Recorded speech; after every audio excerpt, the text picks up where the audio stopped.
Hello guys, welcome to my channel. তো এখন আমরা বেসিক্যালি কথা বলবো 2018-র একটা সিনেমা নিয়ে। সেটা হচ্ছে ভিলেন, যেটাতে অঙ্কুশ হাজরা, মিমি চক্রবর্তী আর ঋত্বিকা সেন আছে, যেটা এসবিএফ থেকে এসেছিলো, যেটা ডিরেকশন দিয়েছিল হচ্ছে বাবা ইয়াদব। সিনেমাটা পুজোতেই রিলিজ হয়েছিল, আমার এখনও মনে আছে। আমি সিনেমাটার ট্রেলার দেখেছিলাম, টিজার একটা এসেছিলো, গানগুলো বেশ ভালো হয়েছিল। তো আমার ওভারঅলি সিনেমাটার যে ট্রেলার, টিজার বা গানগুলো আমার খুব দারুণ লেগেছিলো। সিনেমাটা যখন বক্স অফিসে রিলিজ হয় খুব একটা মিনিমাম কালেকশন করেছিল সিনেমাটা। ওভারঅল এবার আমি বলবো আমার এক্সপিরিয়েন্সটা কী, আমার সিনেমাটা দেখার এক্সপিরিয়েন্সটা কী ছিল, বা আমার সিনেমাটা ভালো লাগে, আমার সিনেমাটা খুবই ভালো লাগে। এটা একটা ইভেন একটা তামিল সিনেমা, নানির একটা সিনেমা আছে জেন্টেলম্যান বলে, সেই সিনেমাটার রিমেক। বাট ওই টাইমটাতে কেন এই সিনেমাটা চললো না? সিনেমাটা কিন্তু থ্রু আউট খুব ভালো। প্রথম এই সিনেমাতে আমার যেটা জিনিসটা ভালো লেগেছিল, আমি পজিটিভ দিক বা নেগেটিভ দিক বলছি না, আমি নেগেটিভ দিক তুলে ধরছি না এই সিনেমার, আমি পজিটিভ দিকটা বলছি। এই সিনেমাতে তুমি দেখবে একটা বাঙালিয়ানা ফ্লেভার আছে প্রথম থেকে শেষ পর্যন্ত। তুমি লক্ষ্য করবে দুটো রোল অঙ্কুশ হাজরাকে দেখানো হচ্ছে, একটা ভালো ভিএফএক্সের কাজ হচ্ছে, বাট সেটার মধ্যে একটা বাঙালিয়ানা আছে ভালো। মাকে নিয়ে একটা গল্প বলা হচ্ছে, সেখানে মা অনেক ভালোভাবে ইনক্লুডেড। তারপরে কলকাতার বিভিন্ন জায়গাতে অ্যাকশন সিনের শ্যুটিং করা হয়েছে, যে একটা ব্রিজের মধ্যে সেটা শ্যুটিং করা হচ্ছে সকালবেলায়, ভোরবেলা। তুমি বুঝতে পারবে, তুমি কানেক্ট করতে পারবে সেই জিনিসগুলো। সেকেন্ড হচ্ছে সিনেমার প্লটটা দেখবে খুব সুন্দরভাবে সাজানো। জেন্টেলম্যান থেকে ইন্সপায়ার সিনেমাটা, এই সিনেমাটা ইন্সপায়ার হয়েছে প্রথম থেকে লাস্ট পর্যন্ত একটা ইন্সপায়ারেশন এসছে।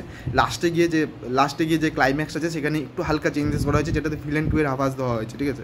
এবার আমি জানি না ভিলেন 2 আসবে কি আসবে না, বাট ওভারঅল এই সিনেমার প্লট আর স্ক্রিন প্লেটা আমার দারুণ লাগে। থার্ড হচ্ছে এই সিনেমার পারফর্মার যারা আছে, এবং অঙ্কুশ হাজরা, মিমি চক্রবর্তী আর ঋত্বিকা সেন।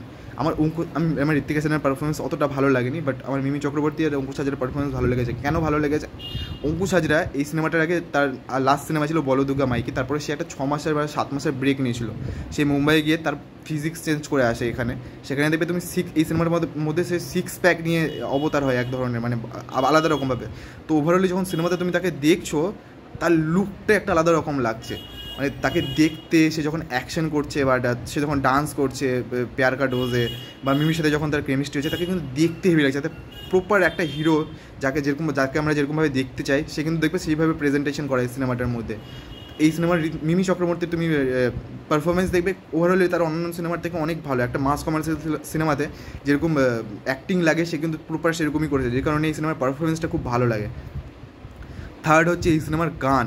ফোর্থ হচ্ছে এই সিনেমার গানগুলো এই সিনেমাতে 3টে গান আছে। একটা তোমার ওই শুধু তুই, একটা প্যার কা ডোজ, আর একটা কোনো একটা 3টে গান আছে, সুন্দরী কমলায় 3টে গানগুলো দেখবে ওই টাইমটাতে, পুজোর টাইমটাতে যখন এসেছিলো, গানটা কিন্তু খুব হিট হয়েছিল। শুধু তুইকে নিয়ে এখনও রিলস বানানো হয়। প্যার কা ডোজ আরমান মালিককে নিয়ে এসে এখানে গান করানো হয়। তারপরে সুন্দরী কমলারও একটা ভালো, খুব ভালো ধরনের রেসপন্স ছিল। ওভারঅলি এই সিনেমার গানের রেসপন্সটাও খুব ভালো ছিল।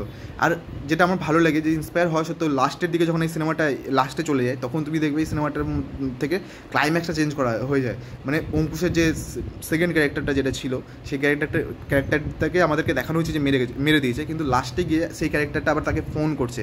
ওভারঅলি পুরো সিনেমাটা আমি যখন দেখছি, লাস্টে গিয়ে যে টুইস্টটা দেওয়া হচ্ছে, ঋত্বিকা সেন ভিলেন, ঋত্বিকা সেন সেই কাজগুলো করেছে, ঋত্বিকা সেন ফোন করে তাকে সব কিছু বলছে।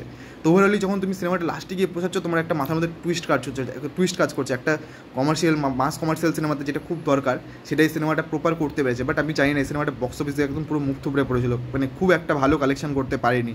অথচ এই সিনেমাটা অন্যান্য বাকি যে কমার্শিয়াল সিনেমা বা মাস কমার্শিয়াল সিনেমাগুলো আছে আমাদের বাংলাতে, তার থেকে অনেক বেটার সিনেমা এটা। তোমরা যদি এখনও পর্যন্ত এই সিনেমাটা না দেখে থাকো, আমি তোমাদের খুব হাইলি রিকমেন্ড করবো তোমরা এই সিনেমাটা দেখো।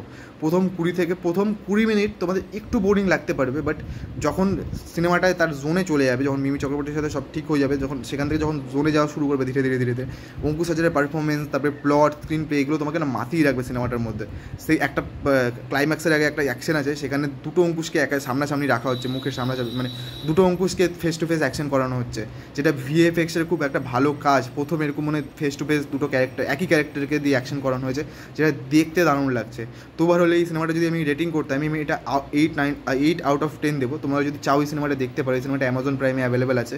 তাছাড়াও তুমি যদি চাও আমাকে মেসেজ করতে পারো, আমি তোমাদেরকে এই সিনেমাটা পাঠিয়ে দিতে পারি, ঠিক আছে। আমার ওভারঅল এই সিনেমাটা দারুণ লাগে, আমি তো হাইলি রিকমেন্ড করবো এই সিনেমাটা তোমরা একবার দেখো, তোমাদেরও ভালো লাগবে। তো এই ছিল ভিডিও, যদি ভালো লাগে থাকে like, share and subscribe. Tata.